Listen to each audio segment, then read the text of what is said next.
నమస్తే welcome to hit TV నేను శ్వేత ఈ రోజు మనతో పాటు ప్రముఖ హైకోర్టు అడ్వకేట్ ఎంఎస్ శివరావు గారు ఉన్నారు నమస్తే సార్ నమస్తే సార్ ఎలా ఉన్నారు ఫైన్ శివరావు గారు ఈ రోజు మనం మాట్లాడబోయే టాపిక్ చాలా సెన్సిటివ్ టాపిక్ కానీ దీని గురించి తెలుసుకోవాలని చెప్పేసి చాలా మంది వెయిట్ చేస్తున్నారు శివరావు గారు ధర్మస్థలి అనేది ఒక పవిత్రమైన టెంపుల్ మంజునాథ టెంపుల్ అంటే కర్ణాటకలోనే చాలా పాపులర్ టెంపుల్ అది చాలామంది విజిట్ చేస్తూ ఉంటారు అలాంటి ధర్మస్థలిలో ఒక ఇన్సిడెంట్ జరిగింది కానీ ఆ ఇన్సిడెంట్ గురించి ఒక్కొక్కరు ఒక్కొక్క విధంగా మాట్లాడుతున్నారు అసలు అక్కడ ఎగ్జాక్ట్లీ వాట్ హ్యాపెండ్ అనేది చాలామందికి తెలియదు అంటే రాజకీయ నాయకులు ఒకలా మాట్లాడుతుంటే సోషల్ యాక్టివిస్టులు ఇంకోలా మాట్లాడుతున్నారు కొంతమంది మతాలకు సంబంధించిన గురువులు మరోలా మాట్లాడుతున్నారు అన్నీ పక్కన పెడితే యాజ్ ఎ అడ్వకేట్గా అసలు దీని గురించి మీరు చెప్పండి ఇప్పుడు ధర్మస్థలి అనేది మన హిందువులకి కొత్తగా పరిచయం చేయాల్సిన ప్రదేశం ఏమీ కాదు హిందువులకి అందులో శివభక్తులకి ధర్మస్థలి అనేది ఈ దేశంలోనే కాదు ప్రపంచంలో ఉన్నటువంటి ప్రతి ఒక్క శివభక్తునికి ధర్మస్థలి అంటే ఏంటో తెలుసు అయితే ఈ మధ్యకాలంలో ధర్మస్థలి గురించి అనేక అవాకులు చివాకులు బయట వింటూ ఉన్నాము ముఖ్యంగా మీడియా ఛానల్స్ కావచ్చు యూట్యూబ్లో కావచ్చు ధర్మస్థలి గురించి చాలా చాలా రకాలుగా చెప్తా ఉన్నారు మొదటిసారి ధర్మస్థలికి సంబంధించి ఈ వీడియో చూసిన ప్రేక్షకుల కొరకు నేను కొంత బ్రీఫ్ ఇవ్వాలి అనుకుంటున్నాను ధర్మస్థలి అనేది ఒక మంజునాథుడి అంటే స్వయంగా శివపార్వతులే అక్కడ వెలిసినటువంటి క్షేత్రంగా మనం చూస్తూ ఉన్నాం ఈ ధర్మస్థలి గురించి ఈ ధర్మస్థలిలో ఏంటి అని అంటే ఇది 400 ఎకరాల్లో విస్తరించి ఉన్నది ఈ ధర్మస్థలి అనేది అందులో 3 కిలోమీటర్ల పరిధిలో మనకి వచ్చేసి ఈ టెంపుల్ అనేది ఉండడం జరుగుతూ ఉన్నది ధర్మస్థలి ఇది వచ్చేసి హిందూ టెంపుల్ కాకపోతే ఈ హిందూ టెంపుల్ ని జైన్ మతం సంబంధించిన వాళ్ళు హెగ్డే ఫ్యామిలీకి సంబంధించిన వాళ్ళు దీన్ని నిర్వహించడం జరుగుతూ ఉన్నది అయితే ఈ మధ్య కాలంలో ఒక వ్యక్తి ఆ ధర్మస్థలిలో గతంలో పారిశుద్ధ కార్మికుడుగా పనిచేసినటువంటి వ్యక్తి నేను కొన్ని సంవత్సరాలు అందులో పనిచేశాను ముఖ్యంగా 1988 నుంచి 2014 వరకు నేను అక్కడ పారిశుద్ధ కార్మికునిగా పనిచేసి ఉన్నాను అయితే నేను పారిశుద్ధ కార్మికునిగా పనిచేసి ఉన్నప్పుడు నేను అనేక మంది శవాలను పాతిపెట్టడం జరిగింది అని చెప్పేసి జూలై మొదటి వారంలో కంప్లైంట్ రేజ్ చేయడం జరిగింది అంటే ఆయన ఎలా కంప్లైంట్ చేశారంటే ఒక ఇద్దరు అడ్వకేట్లను తన కూడా తీసుకొచ్చుకొని నల్లటి వస్తువులు ధరించి తన ఫేస్ని కవర్ చేసుకొని నాకు ప్రమాదం ఉంది నా ప్రాణహాని ఉంది అంటూ నేను 10 సంవత్సరాలు ఈ ధర్మస్థలి ప్రాంతాన్ని ఈ రాష్ట్రాన్ని వదిలి పక్క రాష్ట్రంలో జీవిస్తున్నాను నేను ఇప్పుడు ఈ మానసిక వేదన ఈ మానసిక బాధ నుంచి విముక్తి పొందాలా నేను ఈ సమాచారాన్ని ప్రజలకు తెలియజేయాలా ఎందుకంటే నేను పూడ్చిపెట్టినటువంటి శవాలు నేను బరేల్ చేసినటువంటి ఆ శవాలు ఎక్కువ ఆడపిల్లలు ముఖ్యంగా స్కూల్కి వెళ్ళే అమ్మాయిలు చిన్న పిల్లల శవాలు ఉన్నాయి వాళ్ళు నగ్నంగా లోదుస్తులు కూడా లేకుండా ఉండడం జరిగింది దానివల్ల నా మనసు కలిచివేస్తున్నది నేను ఇన్ని సంవత్సరాల నుండి కనీసము నిద్ర కూడా సరిగ్గా పోలేదు అనేటువంటి కంప్లైంట్ని జూలై మొదటి వారంలో ఇద్దరు అడ్వకేట్లను తీసుకొని వచ్చి ఆయన కంప్లైంట్ చేయడం జరిగింది ఆ తర్వాత జరుగుతున్న మనం చూస్తున్నట్టయితే అసలు ఎందుకు ఇలా జరుగుతుంది ఇందులో రాజకీయ కుట్ర ఏమైనా ఉందా ఇన్ని రోజులు ఈయన ఎక్కడికి పోయినాడు ఎందుకని చెప్పేసి 2014 ఇది 2024 10 సంవత్సరాలు కంప్లీట్ గా డిసపియర్ అంటే ఆయన ప్రాణహాని ఉంది నేను ఈ శవాలను పూడ్చిపెట్టను ఈ శవాలను బెరెల్ చేయను అని చెప్పేసిన సందర్భంలో వాళ్ళు నన్ను బెదిరించడము నా కుటుంబానికి హాని చేస్తారు అని చెప్పడం జరిగింది అని చెప్పేసి ఆయన చెప్పడం జరుగుతుంది ఆ పారిశుద్ధ కార్మికుడు సార్ అయితే ఇక్కడ సడన్ గా అప్పుడు కూడా 10 సంవత్సరాల పాటు జరిగింది సో 2014కి కరెక్ట్గా 10 సంవత్సరాల ముందు నుంచి కూడా జరుగుతూనే ఉంది ఇంత జరుగుతుంటే ఆ 10 సంవత్సరాల్లో అతను బయటపడకపోవడానికి రీజన్ కేవలం భయమే అని చెప్పేసి ఆయన వాంగ్మూలంలో చెప్పడం జరిగింది దాని తర్వాత ఆయన మేజిస్ట్రేట్ గారి ముందు కూడా కన్ఫెషనల్ స్టేట్మెంట్ ఇవ్వడం జరిగింది 164 స్టేట్మెంట్ తర్వాత ఏంటి అని అంటే నేను కొన్ని వందల శవాలను పూడ్చిపెట్టాను ఆ 100 శవాలు నగ్నంగా ఉండడము లేకపోతే వాటి మీద వస్త్రాలు ఉండకపోవడము లేకపోతే అందులో స్కూల్ పిల్లల శవాలు కూడా ఉండడము ఆ శవాల మీద దాడులు జరిగినట్టు లేకపోతే గోర్ల అచ్చులు లేకపోతే పంటి అచ్చులు ఉన్నట్టు నేను గమనించాను ఇది మొదట నేను అనాథ శవాలుగా భావించినప్పటికీ తర్వాత ఇవి అనాథ శవాలు కాదు ఇక్కడ వీటి మీద అత్యాచారం చేయబడి వాళ్ళని చంపడం జరిగింది అని చెప్పేసి నేను నిర్ధారణకు వచ్చినాను అయినప్పటికీ నేను భయంతో నేను నా కుటుంబాన్ని పోషించుకోవాలి అన్నటువంటి కారణంతో నేను చాలా రోజులు ఆ శవాలను పూడ్చిపెట్టినాను. దాదాపుగా నేను ఒక 200 శవాలను 130 నుంచి 200 శవాలను నేను పూడ్చిపెట్టడం, బరేలు చేయడం జరిగింది అని చెప్పేసి ఆ పారిశుద్ధ కార్మికుడు చెప్పడం జరిగింది. కానీ దీని గురించి ఆల్రెడీ ఒక వాస్తవం 10 సంవత్సరాల క్రితం వెలుగులోకి వచ్చిందంట. కాకపోతే ఆ టైంలో దీన్ని కొట్టిపడేశారు అని అంటే చెప్పేసి. ఇక్కడ మనం గమనించవలసిన విషయం ఏంటి అని అంటే, ఆ పారిశుద్ధ కార్మికుడు చెప్పిన దాన్ని ఖచ్చితంగా మనము ఫాలో కావాలి, లేదు ఫాలో కావద్దు అనే ఆలోచన మనకు వచ్చినప్పుడు, అంటే ఎంతవరకు దానిలో నిజం ఉంది, ఎంతవరకు నిజం ఉంది అన్నప్పుడు, గతంలో ఒక 2 ఇన్సిడెంట్స్ జరిగినాయి. ఆ ఇన్సిడెంట్కి దీనికి ఏమైనా సంబంధం ఉందా, లేకపోతే ఆ ఇన్సిడెంట్కి దీనికి సంబంధం లేకుండా ఉందా అనే కోణంలో పరిశీలించినట్టు చూస్తే, ఆ గతంలో అక్కడ ఒక మెడికల్ స్టూడెంట్ తను ఆ టెంపుల్ని విజిట్ చేయడానికి పోయినప్పుడు ఆ టెంపుల్లో విజిట్ చేయడం జరిగింది. టెంపుల్ విజిట్ చేసిన క్రమంలో అక్కడ ప్రదక్షిణలు చేస్తూ తాను తప్పిపోయి ఉన్నది అని చెప్పేసి తన మిత్రులు వాళ్ళ మదర్కి చెప్పడం జరిగింది. ఆ అమ్మాయి వాళ్ళ మదర్ సుజాత భట్, ఆమె ఏంటి అని అంటే సెంట్రల్ సిబిఐలో తను వచ్చేసి స్టెనోగ్రాఫర్గా వర్క్ చేస్తూ ఉన్నారు. తన ఆ టైంలో వచ్చేసి అక్కడ కంప్లైంట్ నేను చేశాను, బట్ ఎవరు పట్టించుకోలేదు. నేను ఫోటో పట్టుకొని, అంటే ఆ అమ్మాయి ఎవరైతే డిసీజ్డ్ పర్సన్ ఉన్నారో తన ఫోటో పట్టుకొని తిరిగినప్పుడు కూడా ఎవరు పట్టించుకోలేదు. అక్కడ ఉన్నటువంటి టెంపుల్ నిర్వాహకులు కొంతమంది నా మీద దాడి చేసినారు.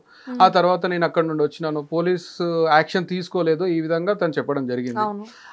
అంతేకాకుండా అక్కడ ఏంటి అని అంటే, అదే ప్రదేశంలో ఒక అమ్మాయి, తను వచ్చేసి సౌజన్య, సౌజన్య వచ్చేసి జస్టిస్ ఫర్ సౌజన్య అని చెప్పేసి ఈ రోజుకి మనం అక్కడ ఆ ప్రాంతానికి వెళ్తే ఆ సౌజన్యకి సంబంధించి జస్టిస్ ఫర్ సౌజన్య అన్న బోర్డులు ఈ రోజుకి ఉంటాయి. అది అసలు మిస్టరీ కదా సార్. ఆ సౌజన్య అనే పర్సన్ ఏమైపోయింది, ఎలా అలా అయింది అన్న విషయం ఇప్పటికీ తెలియదు. అది ఇప్పటికీ అంతుచిక్కని విషయం. అందుకే ఇప్పుడు వీళ్ళు ఏం చేశారు అని అంటే, ఈ సౌజన్య ప్లస్ ఈ అనన్య వీళ్ళిద్దరికి సంబంధించినటువంటి కొంత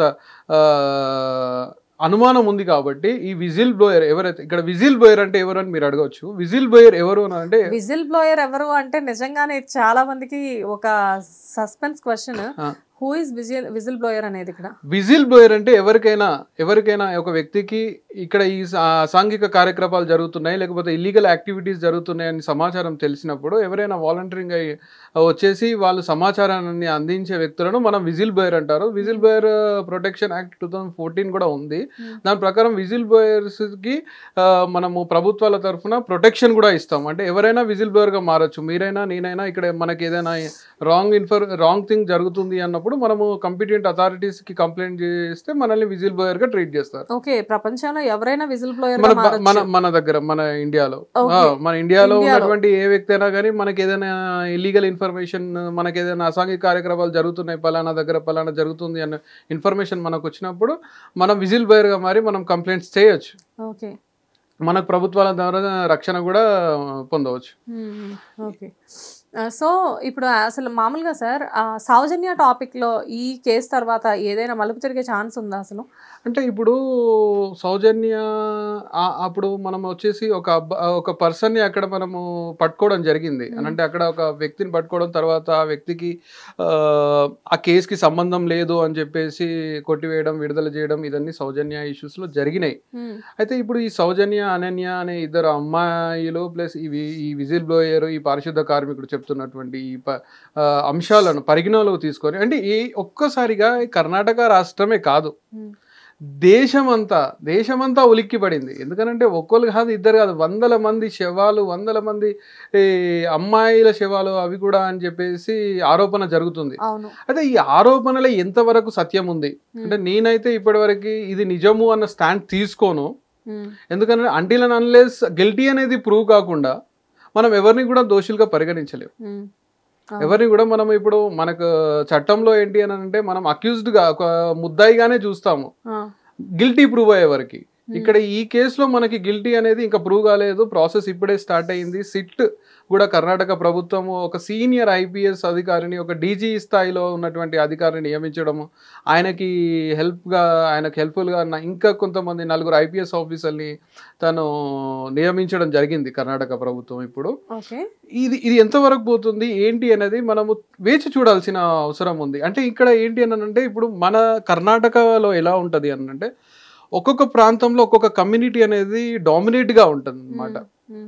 ఇప్పుడు రాజకీయంగా మనం ఒకవేళ రాజకీయ కోణంలో కనుక చూసినట్లయితే, ఒక రాజకీయ కోణంలో మనం దీన్ని పరిశీలించినట్లయితే ఇప్పుడు ఏంటంటే ఒక్కొక్క స్టేట్లో ఒక్కొక్క కమ్యూనిటీ డామినేట్గా ఉంటుంది. మన తెలుగు స్టేట్లో ఒక కమ్యూనిటీ డామినేట్గా ఉంటుంది. అలాగే కర్ణాటకలో ఏంటి అని అంటే ఒక లింగా ప్లస్ లింగాయత్ అనేటువంటి 2 కమ్యూనిటీస్ మధ్య నార్మల్గా ఎప్పుడు కూడా వీళ్ళ కమ్యూనిటీస్లే సీఎం కావాలి, వీళ్ళ కమ్యూనిటీస్లే అధికారి కావాలి అనే ఆలోచనలతో ఉంటారు. అది జరుగుతుంది. ఈసారి ఏంటి అని అంటే అక్కడ ఉన్నటువంటి సిద్ధరామయ్య గారు ఎవరైతే ముఖ్యమంత్రిగా ఉన్నారో ఆయన అంటే ఈ 2 కమ్యూనిటీస్కి చెందకుండా ఒక బలహీన సామాజిక వర్గం నుంచి రావడం జరిగింది. ఒకవేళ ఆయనని గద్దె దింపే ప్రయత్నంలో భాగంగా ఎవరైనా చేస్తున్నారా, లేకపోతే ఇది నిజంగా మన టెంపుల్ సిస్టమ్స్ మీద, మన సనాతన ధర్మం మీద, మన ఆలయాల మీద జరుగుతున్న దాడియా అనేది వేచి చూడాల్సిన అవసరం ఉంది. ఇప్పటికైతే ఇది నిజమని అనుకోవడానికి లేదు, అలా అని చెప్పేసి అబద్ధమని కొట్టిపారేయను లేము. సార్ ఇక్కడ రెగ్యులర్గా వినిపిస్తున్న కొన్ని పేర్లు యాక్చువల్గా ఇది పీపుల్కి అందజేయాలన్న నినాదంతో మేము మిమ్మల్ని అడుగుతున్నాము. గ్యాగ్ ఆర్డర్ అంటే ఏంటి? అంటే నార్మల్గా ఏంటి అంటే ఏదైనా ఒక విషయము చట్ట పరిధిలో ఉన్నప్పుడు the matter is pending before the honourable court పరిధిలో ఉన్నప్పుడు, చట్ట పరిధిలో ఆ మ్యాటర్ అనేది పెండింగ్లో ఉన్నప్పుడు మనము ఆ విషయాన్ని బయట మాట్లాడుకోకుండా, ముఖ్యంగా ఏంటి అని అంటే ఇది మన ధర్మము, మన కల్చర్కి సంబంధించిన ఇష్యూ. సో ఇటువంటి సెన్సిటివ్ ఇష్యూని మనం బయట మాట్లాడుకొని మనల్ని మనము తక్కువ చేసుకోకుండా ఉండడం కొరకు అని చెప్పేసి ప్రభుత్వాలు మనకు గ్యాగ్ ఆర్డర్ ఇవ్వడం జరిగింది. కోర్టు మనకు గ్యాగ్ ఆర్డర్ సింపుల్గా గ్యాగ్ ఆర్డర్ అని చెప్పాలి అని అంటే చట్ట పరిధిలో ఏదైనా అంశం ఉన్నప్పుడు దాన్ని బయట మాట్లాడుకోకుండా ఉండడాన్ని మనం గ్యాగ్ ఆర్డర్ అంటారు. It's like just an interim order. మన నార్మల్ పరిభాషలో మనం ఏదైనా సివిల్ దావాలో పోతే ఇంజెక్షన్ ఆర్డర్ వచ్చింది అని అంటాం కదా, అట్లాగే ఇంట్రీమ్ ఆర్డర్ అనమాట, ఒక ఇంజెక్షన్ ఆర్డర్ లాంటిదే ఈ gag order. Okay. And sir ఇక్కడ చూస్తే ధర్మస్థలిలో ఎవరైతే ఆ పర్సన్ ఉన్నారో, ఆ విజిల్ బ్లోయర్ ఎవరైతే ఉన్నారో, యాక్చువల్గా ఇన్ని సంవత్సరాల నుంచి అతను బయటకు రాకుండా ఒక అజ్ఞాతంలో బ్రతికారు. కానీ as per law, as a అడ్వకేట్గా మీరు చెప్పండి, అతను ఒకప్పుడు భయంతో చేసినా, ఎలా చేసినా మిస్టేక్ ఇస్ ద మిస్టేక్ కదా. సో అతనికి కూడా ఇప్పుడు శిక్షలు పడే అవకాశాలు ఉన్నాయా? ఇప్పుడు అతనికి కూడా శిక్షలు పడే అవకాశాలు ఉన్నాయా అని అంటే, ఇప్పుడు నార్మల్గా ఆయన అక్కడ ఏమీ చేయలేదు అక్కడ. సరే చట్టపరంగా మనం తీసుకుంటే ఆయన ఈరోజు అప్రూవర్గా మారిన మాట వాస్తవమే. కాకపోతే తను భయం వల్ల ఒకటి ఏంటి అని అంటే తన కమ్యూనిటీ పరంగా నేను తక్కువ కమ్యూనిటీకి సంబంధించిన వ్యక్తిని అన్న భయం కావచ్చు, లేకపోతే తన ఇంట్లో వాళ్ళని చంపేస్తారు అన్న భయం కావచ్చు. ఈ భయంలో తను అలా చేయడం జరిగింది. సో తనని ఎక్స్క్యూజ్ చేసే అవకాశాలు ఉంటాయి ఒకవేళ అది నిజమైతే. సో చాలా వరకు కూడా ఇది నిజమా, నిజం కాదా అని చెప్పేసి ఒక చిన్న సందిగ్ధంలో బ్రతుకుతున్నారు అందరూ కూడా. అసలు మీరు చెప్పండి, అసలు ఎంతవరకు నిజాలు ఉండొచ్చు, ఎంతవరకు అవాస్తవాలు ఉండొచ్చు ఇందులో? నేను అదే కదా చెప్పేది. ఇప్పుడు ఎంతవరకు నిజం ఉండొచ్చు అనేది అంటే ఎంక్వైరీ చేస్తేనే మనకు తెలుస్తుంది. ఎంక్వైరీ ఇప్పుడు ఆల్రెడీ సిట్ అనేది ఒక స్పెషల్ టీంని అక్కడ వేయడం జరిగింది. ఆ స్పెషల్ టీము నీకు తెలుస్తుంది అన్న నమ్మకం ప్రతి ఒక్కరికి ఉంది. అయితే ఇక్కడ ఏంటి అని అంటే మనకు రీసెంట్గా తెలుస్తున్న అప్డేట్స్ లాస్ట్ 1 or 2 days నుంచి ఒక 15 స్పాట్స్ 15 స్పాట్స్ని వాళ్ళు పాయింట్అవుట్ చేయడము, ఆ 15 స్పాట్స్లో వెళ్ళి వెతికే ప్రయత్నం చేయడము అనేది జరుగుతూ ఉంది. అయితే ఇది ఏంటి అని అంటే ఒక 10 సంవత్సరాల క్రితం దట్టు అక్కడ నేత్రా నది ఉంది. ఆ నేత్రా నది అనేది అక్కడ బాడీ అనేది తొందరగా పాడైపోయే అవకాశం ఉంటుంది. అంటే వాటర్ ఇదంతా వస్తూ ఉంటుంది నిజంగా అలా జరిగితే. బట్ అలా జరిగే అవకాశాలు ఎంతవరకు ఉన్నాయి అనేది ఒకటి పరిశీలిస్తే అది ఏదో రిమోట్ ఏరియా కాదు, కొన్ని వేల మంది నిత్యము సందర్శించేటువంటి ప్రదేశం అది. అవును, అది రిమోట్ ఏరియా కాదు. మీరు వినండి, ఇప్పుడు మీరు చూడండి, ఎంత చూసుకున్నా కానీ మీరు అన్నట్లుగా బాడీస్ అయితే ఏదో అక్కడ డిమాలిష్ అయిపోతున్నాయి, ఏమీ తెలియట్లేదు అనుకోవచ్చు, కానీ బోన్స్ అయితే ఉంటాయి కదా. అండ్ ఎంతోమంది అక్కడ రోజు విజిట్ చేస్తున్నారు అనుకున్నప్పుడు ఏదో ఒక సందర్భంలో ఎవరికో ఒక చోట ఏవో ఒక ఆనవాళ్ళు దొరకకుండా ఉండుంటాయి అంటారా ఇన్ని సంవత్సరాల నుంచి? అదే కదా మిస్టరీ. ఇప్పుడు ఇక్కడ అదే కదా క్వశ్చన్. ఇప్పుడు నేను అనేది ఏంటి అని అంటే ఒక్క పర్సన్తో ఎలా పాసిబుల్ అవుతుంది ఇన్ని వందల వేల శవాలని పాతి పెట్టడం? తనకి ఎవరైనా సహకరించారా? అసలు ఏం జరిగింది అని చెప్పేసి మనము ఈరోజు వేచి చూడాల్సినటువంటి పరిస్థితి. ఎందుకనంటే ఒక వ్యక్తి ఇన్ని వందల మంది శవాలని పాతి పెట్టడము, లేదా పూడ్చడము, లేకపోతే బరెల్ చేయడము, కాల్చివేయడం అనేది అంత ఈజీ కాదు ఒకటి. రెండోది ఏంటి అని అంటే అదేమో రిమోట్, ఓకే అది ఫారెస్ట్ ఏరియా కావచ్చు, లేకపోతే అది ఒక విశాలమైన ప్రదేశమే కావచ్చు, కానీ కొన్ని వందల వేల మంది నిత్యము సందర్శించేటువంటి ప్రదేశం. సో ఎవరు నోటీస్ చేయలేదా? ఇదంతా జరుగుతుంటే ఇన్ని సంవత్సరాలలో ఎగ్జాక్ట్లీ ఒకటి. రెండోది ఏంటి అని అంటే ఎప్పుడైతే అనన్యకు సంబంధించిన ఇన్సిడెంట్స్ జరిగినాయో అప్పుడు కూడా ఇటువంటి అనుమానాలు ఎవరికి రాలేదు. సో దీనివల్ల ఇది నిజమా లేదు అబద్ధమా లేకపోతే రాజకీయ కుట్రనా అనేది ఇప్పటికీ మనకు అర్థం కాని విషయము, మనం వేచి చూడాల్సినటువంటి విషయం. ఓకే సార్, ఇన్ కేస్ ఇది నిజమైతే గనక అంత పవిత్రమైన టెంపుల్లో ఇలాంటివి జరగడం అంటే మామూలుగా మనకి మాట్లాడేదే సనాతన ధర్మం గురించి, ఒకవేళ ఇలాంటివి జరిగితే ఆ సనాతన ధర్మం ఎటువైపు వాడపడుతున్నట్లు? చాలా మంచి ప్రశ్న. ఏంటి అని అంటే నిజం అయితే లేదు అబద్ధం అయితే, అబద్ధమే కావాలని మనమంతా కోరుకుందాము. కానీ అది నిజము అని చెప్పేసి పూర్తి ఆధారాలు మనకి ఇప్పటి వరకు అయితే ఎటువంటివి దొరకలేదు. కానీ అలా కాదు, అలా జరగదేమో అని చెప్పేసి నేను కోరుకుంటున్నా. ఓకే, బట్ రియల్లీ సార్ అంటే ఇది నిజం కాకపోతే బాగుండు అని చెప్పేసి ఇప్పుడు ప్రజెంట్ తెలుగు రాష్ట్రాల్లోనే కాదు అన్ని చోట్ల కూడా టోటల్ భారతదేశం మొత్తం కూడా కోరుకుంటుంది. కానీ ఒకటి మేడం, ఇప్పుడు వినండి మీరు, ఒకవేళ నిజమైతే ఆ తప్పు చేసింది ఎవరైనా, ఎంతటి వారైనా, ఎంతటి హోదా ఉన్నప్పటికీ వాళ్ళకి ఖచ్చితంగా శిక్షలు పడతాయి. వాళ్ళు ఈ భూమి మీద బ్రతికే అర్హతనే కోల్పోయి ఉంటారు. వాళ్ళకి బ్రతికే అర్హతే లేదు వాళ్ళకి. నిజం సార్, ఇది కనుక నిజమైతే ఎంత దారుణం సార్. అంతమంది ఆడవాళ్ళు, ఆఖరికి చిన్నపిల్లలు యూనిఫామ్స్ లో ఉన్నారంటున్నారు. అసలు అది ఎంత అరాచకం కదా, టోటల్ బ్రూటల్. అదొక రకంగా చెప్పాలి అంటే అసలు అంతకంటే ఘోరం ఇంకోటి లేదేమో అన్నట్లుంది పరిస్థితి. బట్ ఎనీవేస్ ఏది జరిగినా కానీ న్యాయం జరగాలి అని మాత్రమే మనం కోరుకోగలం. యాజ్ అడ్వకేట్గా మీరు చెప్పండి, ఫైనల్గా దీనికి కన్క్లూజన్ ఏంటి? కన్క్లూజన్ అంటే ఇప్పుడు సిట్ని వేయడం జరిగింది, అంశం అనేది, టాపిక్ అనేది చట్ట పరిధిలోకి ఆల్రెడీ వెళ్ళిపోయింది. కర్ణాటక రాష్ట్రమే కాదు దేశమంతా ఈరోజు వేచి చూస్తూ ఉంది. తవ్వకాలు ఆల్రెడీ స్టార్ట్ అయ్యి ఉన్నవి. ఇప్పటికీ ఎటువంటి ఖచ్చితమైనటువంటి ఆధారాలు కానీ లేకపోతే ఖచ్చితమైనటువంటి ఇన్ఫర్మేషన్ కానీ రావట్లేదు. సో మనం ఇంకా వేచి చూడాల్సిన అవసరం ఉంది. Okay, so wait and see అంతే. ఇంకా thank you sir. Thank you. Hit TV app, ఇందులో short news, live news, entertainment shows, movies, digital magazines తో పాటు మీ జిల్లా వార్తలను కూడా ఫ్రీగా చూడొచ్చు. ఇంకెందుకు ఆలస్యం, వెంటనే హిట్ టీవీ యాప్ ని డౌన్లోడ్ చేసుకుని ఫ్రీగా ఎంటర్టైన్మెంట్ పొందండి. Hit TV app.